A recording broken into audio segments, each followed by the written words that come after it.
Adobe Photoshop টিউটোরিয়ালে আপনাদের সবাইকে স্বাগত জানাচ্ছি। আমি আলিমুল করিম পিটু। তো আজকে আমরা যে কাজটা দেখাবো সেটা হচ্ছে নতুন একটা ডকুমেন্ট বা নতুন একটা ইমেজ আমরা কিভাবে ফটোশপ দিয়ে তৈরি করতে পারি।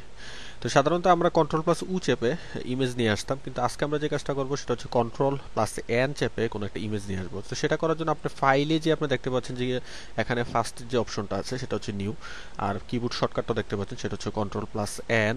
তো কন্ট্রোল প্লাস এন চেপে আমি একটা নতুন একটা ডকুমেন্ট নিয়ে আসলাম। তো এখানে একটা ডায়ালগ বক্স দেখতে পাচ্ছেন এবং অনেকগুলো অপশন আছে। তো অপশনগুলোর প্রথমে আছে যে নেম। তো নেম খুব একটা উদ্বিগ্নের বিষয় না, কারণ হচ্ছে নেম হচ্ছে আপনি পরেও চেঞ্জ করতে পারবেন। যেমন আমরা জানি যে ফটোশপে যে কোনো কিছুই সেটা লেয়ার হিসাবে আসে। তো সে লেয়ারের নাম চেঞ্জ করা যায়, তার মানে হচ্ছে এখানে একটু চেঞ্জ করতে পারবেন, আর ইচ্ছে করলে এখনও নাম চেঞ্জ করে দিতে পারেন। আর আমি একটু নিচে আসি, এখানে আপনি একটা অপশন দেখতে পাচ্ছেন, এটা হচ্ছে প্রিসেট অপশন। তো এখানে আপনি কিছু আইডিয়া পাবেন, যেমন ওয়েবের যে সাইজ সাধারণত লাগে, যেমন 180, 1024, এখানে আপনাকে একটা সাইজ দেওয়া আছে। তো এই সাইজের উপরে বেস করে আপনার একটা আইডিয়া পাবেন, যেমন ওয়েবের ক্ষেত্রে কেমন ধরনের ইমেজ লাগে, ইমেজের সাইজটা কেমন হতে পারে, তারপর মোবাইল ডিভাইসের জন্য কেমন হতে পারে। যেমন এটা মোবাইল এবং ডিভাইসের ক্ষেত্রে দেখেন এটা অনেক কম, 176 পিক্সেল, হাইট হচ্ছে 208 পিক্সেল। তো এরকম ধরনের অনেকগুলো অপশন দেওয়া আছে, যেমন ফটো দেওয়া আছে 3 ইঞ্চিস বাই 2 ইঞ্চিস, এরকম অনেক ধরনের অপশন দেওয়া আছে যেগুলো দিয়ে আপনি আসলে বুঝতে পারবেন যে আসলে কেমন সাইজ হতে পারে।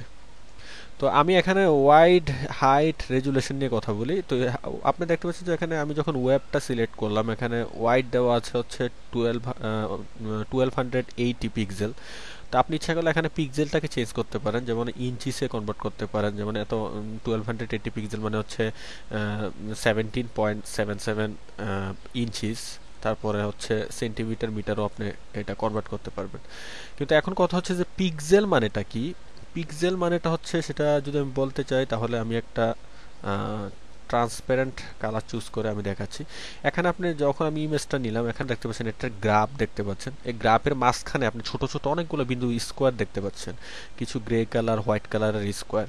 এখানে ইন্ডিভিজুয়াল ভাবে প্রত্যেকটা বিন্দু হচ্ছে একটা করে পিক্সেল। এখানে এই বিন্দুগুলোই হচ্ছে আসলে একটা করে পিক্সেল। তো আশা করি বুঝতে পেরেছেন যে পিক্সেলটা কি। এই ছোট ছোট বিন্দুগুলো পিক্সেল। আর রেজুলেশন মানে হচ্ছে প্রতি ইঞ্চিতে যতগুলা আপনার পিক্সেল থাকে, প্রতি ইঞ্চি বা সেন্টিমিটার। এখানে আপনার আমি যদি এখানে আমি একটু দেখাই যে রেজুলেশন দেখতে পাচ্ছেন যে 72, এখানে একটা লেখা আছে পিক্সেল পার ইঞ্চিস, মানে প্রতি ইঞ্চিতে আপনার 72 পিক্সেল থাকলে সেটা হচ্ছে 72 রেজুলেশন। 72 রেজুলেশনের মানে হচ্ছে প্রতি ইঞ্চিতে আমার পিক্সেল থাকবে হচ্ছে 72।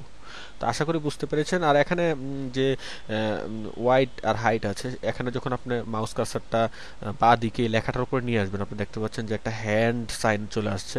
এটাকে আপনি ক্লিক করে, অর্থাৎ মাউসের লেফট বাটন ক্লিক করে আপনি যত বাঁয়ে নিবেন দেখবেন যে এটা কমে যাচ্ছে, অর্থাৎ ভ্যালুটা কমে যাচ্ছে। আবার যত ডানে নিবেন দেখবেন যে ভ্যালুটা বেড়ে যাচ্ছে। তো এইভাবে আসলে বাড়ানো কমানো যায়। আর RGB কালার মানে হচ্ছে রেড, গ্রিন আর ব্লু, আর 8 বিট দেওয়া থাকে। আর এখানে দেখেন যে ব্যাকগ্রাউন্ড যে কন্টেন্টটা আছে সেটা আমি ট্রান্সপারেন্ট নিচ্ছি। তো আপনি যদি ইচ্ছে করেন যে ব্যাকগ্রাউন্ড কালার, অর্থাৎ এখানে যে হোয়াইট কালারটা সেটা ব্যাকগ্রাউন্ড কালার হিসেবে চলে আসবে, আবার এখানে যদি হোয়াইট নেন সেটা হোয়াইট চলে আসবে। তো এইভাবে আসলে কালারগুলো চেঞ্জ করা যায়। তো আশা করি যে পিক্সেল সম্পর্কে আপনার যে ধারণাটা সেটা স্পষ্ট হয়েছে। তো এখন আমরা যদি ওকে দেই তাহলে আপনি দেখতে পাচ্ছেন যে আমি এমন একটা ইমেজ পেয়ে গেছি, অর্থাৎ ইমেজের জন্য একটা ক্যানভাস পেয়ে গেছি যেখানে আমি এখন কাজ করতে পারবো। তো আশা করি এই জিনিসটা বুঝতে পেরেছেন। তো পরবর্তী টিউটোরিয়ালে আমরা যে জিনিসটা নিয়ে কথা বলবো সেটা হচ্ছে ব্রাশ টুল। তো ব্রাশ টুল নিয়ে টিউটোরিয়ালটি দেখার